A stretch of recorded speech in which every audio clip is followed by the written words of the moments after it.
கடலூர் நெய்வேலியில் 8 வயது மகனை பெற்ற தந்தையே கழுத்தறுத்து கொன்றுவிட்டு தானும் தற்கொலை செய்து கொண்ட சம்பவம் பதைபதைக்க வைத்துள்ளது. குழந்தையை தனியாக கவனித்து வந்த இளைஞர் கொலைபாதக செயலில் ஈடுபட்டதன் பின்னணி என்ன? அங்கிள், லைஃப் முடிஞ்சது. தம்பியும் இருக்க மாட்டான், நானும் இருக்க மாட்டான்.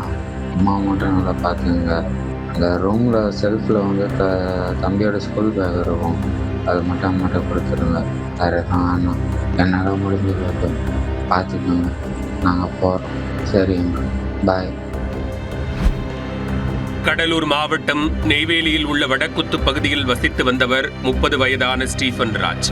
தனியார் நிறுவனத்தில் பணியாற்றி வந்த இவர் தனது 8 வயது மகன் ஜஸ்வந்த் ராஜுடன் தனியாக வசித்து வந்துள்ளார். குழந்தை பிறந்த உடனேயே அவரது மனைவி உயிரிழந்து விட்டார். இதனால் கடந்த 8 ஆண்டுகளாக குழந்தையை ஸ்டீஃபன் ராஜே கவனித்து வந்திருக்கிறார். இந்த சூழலில் திங்கட்கிழமை இரவில் சென்னையில் உள்ள தனது தாயாருக்கு வாய்ஸ் மெசேஜ் ஒன்றை அனுப்பியுள்ளார். அதில் அம்மா, உங்களை விட்டு பிரிந்து செல்கிறோம் என்று உருக்கமாக கூறியுள்ளார். இதையடுத்து காலை நீண்ட நேரமாகியும் வீடு திறக்கப்படாமல் இருந்துள்ளது. இதனால் அருகில் உள்ளவர்கள் சென்று பார்த்தபோது வீட்டிற்குள் இரத்தக்கரை படிந்திருந்ததைக் கண்டு அதிர்ச்சி அடைந்துள்ளனர். உடனே நெய்வேலி டவுன்ஷிப் போலீசாருக்கு தகவல் தெரிவித்துள்ளனர்.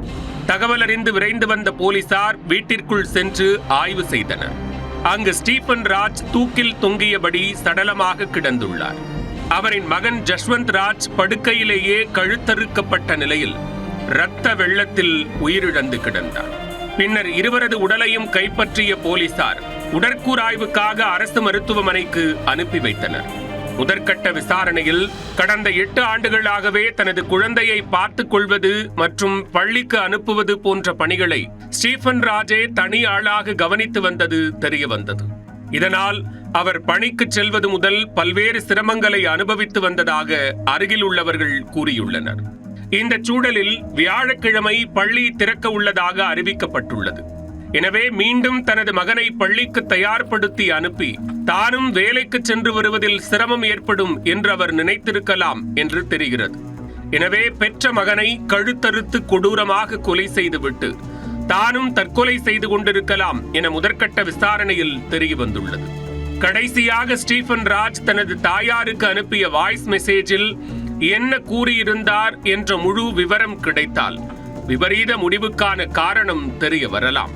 இருந்தபோதும் இந்த கொலைபாதக செயலில் வேறு ஏதேனும் காரணம் உள்ளதா என்ற கோணத்தில் போலீசார் தொடர்ந்து விசாரணை மேற்கொண்டு வருகின்றனர்.